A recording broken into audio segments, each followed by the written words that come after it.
ఇతని పేరు మయూర్ తరపరా. గుజరాత్ లో ఉంటాడు. ఇంట్రోవర్ట్, అమ్మ మొగుడు. ఇతనికి జాబ్ లేదు. సో ఇతని దూరపు చుట్టం అయిన ఒక అతను తన షాప్ లో పెట్టుకున్నాడు. ఆ చుట్టం వరుసకి మామయ్య అవుతాడు. షాప్ లో ఇతను చేసే వర్క్ అంతా కంప్యూటర్ మీదే ఉంటుంది. స్ట్రెస్ తట్టుకోలేక ఒక కత్తి తీసుకొని తన 4 ఫింగర్స్ ని తనే కట్ చేసుకున్నాడు. దొంగలు వచ్చి తన ఫింగర్స్ ని నరికేశారని వాళ్ళ మామయ్యతో చెప్పాడు. అది నిజం అనుకొని వాళ్ళ మామయ్య పోలీస్ కంప్లైంట్ ఇచ్చాడు. వాళ్ళ షాప్ ఎదురుగా సీసీటీవీ కెమెరా ఉంది. అందులో చెక్ చేస్తే షాప్ లోకి ఎవరూ ఎంటర్ అవ్వలేదు.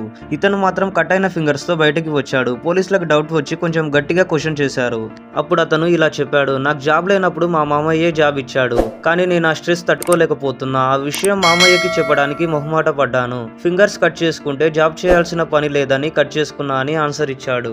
ఆ ఆన్సర్ విని పోలీసులు షాక్ అయ్యి ఒకళ్ళ మొహాల్లో ఒకరు చూసుకున్నారు. పోలీస్ టైం వేస్ట్ చేసినందుకు 10,000 ఫైన్ వేసి కౌన్సిలింగ్ ఇచ్చి ఇంటికి పంపించారు. ఇలాంటి ఇన్ఫర్మేటివ్ వీడియోస్ కోసం ఈ వీడియోకి లైక్ చేసి సబ్స్క్రైబ్ చేసి బెల్ ఐకాన్ ఆన్ లో పెట్టుకోండి.